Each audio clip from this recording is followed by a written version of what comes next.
to this new edition of Today's Youth. Today we'll be talking about Cross Egypt Challenge, which is a series of cross-country rallies, scooter and motorcycle rallies, and we'll be meeting with one of the participants and riders in these rallies after this short break.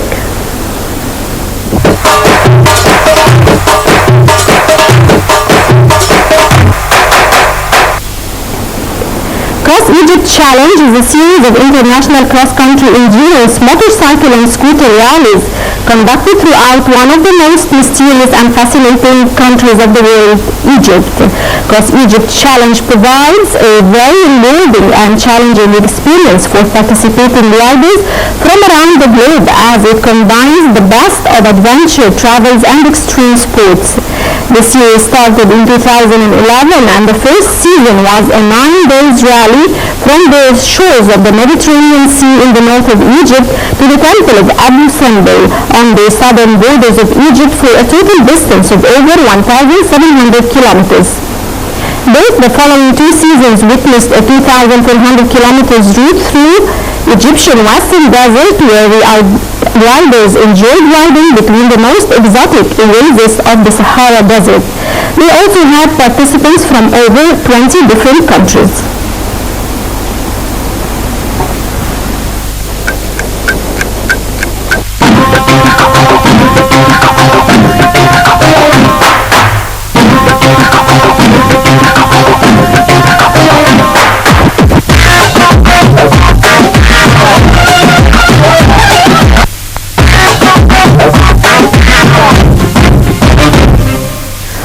Back, and we're joined today by Ihab Nabil, Cross Egypt Challenge rider and participants in the motorcycle and scooter rallies. Thank you, Ihab, for joining us. Thank you, it's a pleasure. Ihab, I would like you first to introduce yourself and tell me about your education and your career before we start talking about your rally. Sure. As you kind of highlighted, my name is Ihab Nabil Saleh. I'm an economist by education, an investment professional by profession. My exact title is CFO, Chief Financial Officer of one of the Egyptian conglomerates. Okay, right. Would you tell me, were you ever a motorcycle or a scooter rider before participating in those rallies? No, in all honesty, no.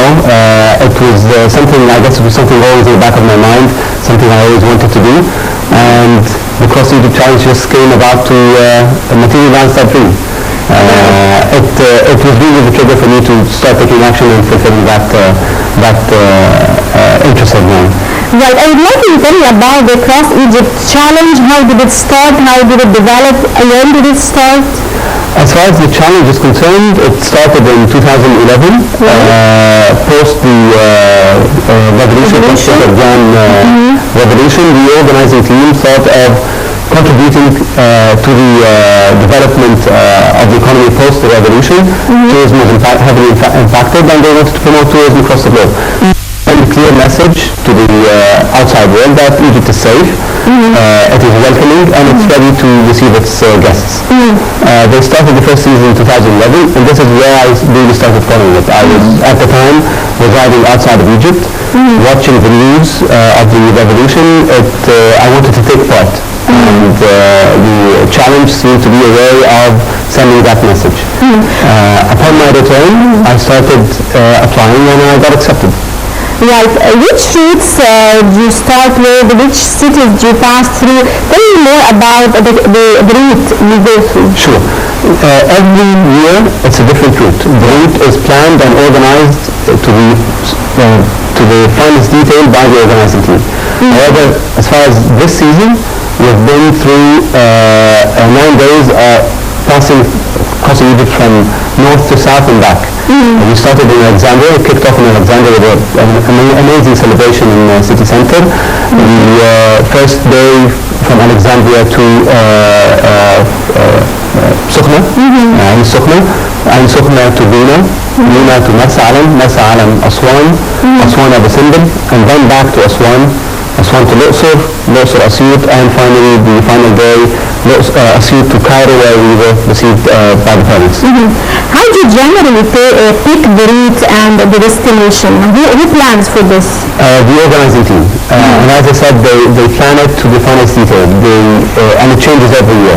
They try and mix of every flair and element of Egypt. They try and cover as much grounds as possible to provide an opportunity for the outside world to see what Egypt has to offer. From pharaonic tourist attractions to sun, sea and sand, the beaches, the desert.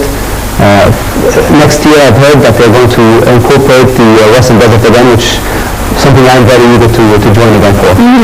Right.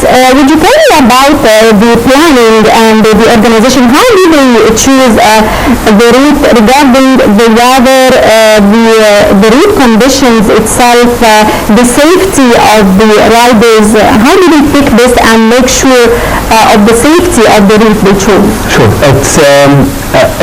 I can only imagine how agonizing this experience could be and how detailed and difficult all the difficulties they have to go through. As far as planning it in terms of weather, safety conditions, for instance, this year they've cancelled the Western Desert element of it and substituted it with another component because of the conditions of the road itself. We were told that there's a new road being built, and accordingly we will not be able to take that route.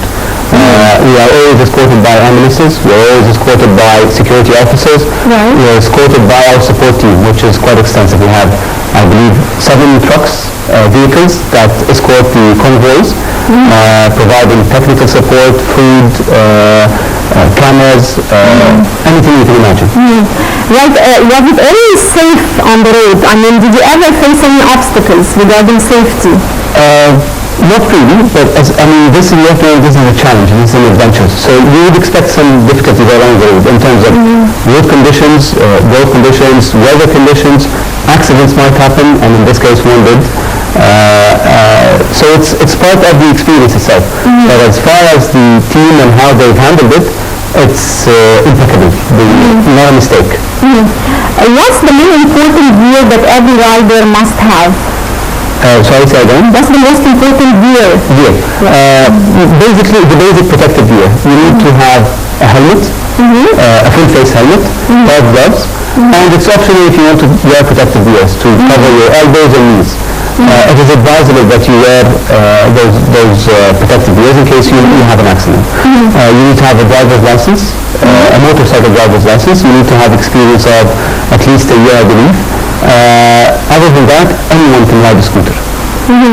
What are the safety hazards, the main safety hazards that the organizers have to focus on? Mainly road conditions and making sure that the formation is intact. Remember, we are 60 riders. We are split into 4 different formations. Each formation is roughly 15 riders. Most of these people never met before. Most of them won't speak the same language, and from different cultures. So you have to bridge that gap very quickly so that they can get comfortable to each other and ride together in a safe manner.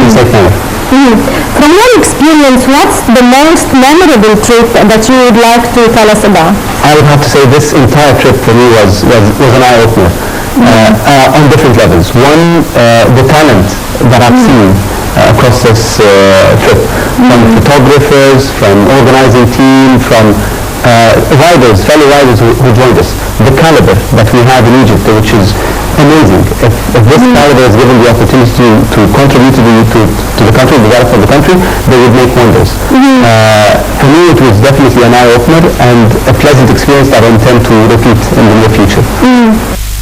The challenge itself, do you have a certain way or order of riding? Yes, in formations, we use sign language or signals, a set of signals in case we want to turn left or right, in case we want to change the formation, whether it's staggered or a single line, if we need to slow down, if we need to speed up. So we mainly depend on signs to communicate with each other. The organizing team use walkie-talkies to communicate across the convoy. Remember, this is a convoy spread across 9 kilometers, and the organizing team have to manage it from end to end. And do you have a system or code that everyone must know about before the challenge itself? Yes. Before the challenge, we were given a session of these signs. We were made familiar with of the signs, acquainted with them, and asked to strictly follow them and abide them. And across the experience itself, we got to know that these are critical signs and very important to use. Right. Along the desert road, what kind of challenges do you usually make? It's really the endurance itself, the challenge oneself, challenge the scooters. These are very small machines. They're not designed for such rides. They're not designed for such distances. Crossing 3,000 kilometers across the desert is something very physically challenging to the riders and to the scooters themselves. Do you think that some areas or routes are more difficult than others? I could say so, but I would like to put in a different angle. Some routes are much more pleasant than others. The scenery is amazing. The challenge is to really keep your eyes focused on the road and not being distracted by the beauty you see around you. Would you like to comment on some of the photos? Actually, one of them was in my formation, and we just had an amazing time. For me, this was 9 days of complete switching off from work, from home, from everything, getting to know people, exploring the country as I've never seen it before, and meeting different people, which was, to me, an amazing experience. How is it having a ride where everything you see till the horizon is only desert? It's not really all desert. There's desert, there's mountains, there's the skyline, there's the sea, there's a lot of things. Egypt has a lot to offer. And it's a shame that most of Egyptians don't know or haven't been to these places. I, for one, have never been to Aswan and Luxor before. And I'm quite ashamed that I never did that. There's a lot of beauty. We just need to take care of it and know how to sell it well and promote it well. Well, tell me about the atmosphere, the camps. How do you spend the nights over there? Nights we mainly spent in hotels. We spend the night in each city we visit. In the day, we at 5 to the usual wake-up call of organizing the President of the Challenge. We have our breakfast, a good healthy breakfast. Then we start our ride around 6. We have regular stops every 95 to 100 kilometers. We get fuel, we get some snacks, we get some food. We have what they call the desert chefs. They used to prepare food for us on the spot along the route. And then by sunset we're in our accommodation, in our hotels, and we have some free time to relax. We have to sleep very early so that we wake up very, very early. Right. Tell me about the group. How many are you right now, and how do you accept newcomers? This season there were 60 riders, 40 foreigners and 20 Egyptians. I believe there were 16 ladies, the rest young men, of different ages, of course.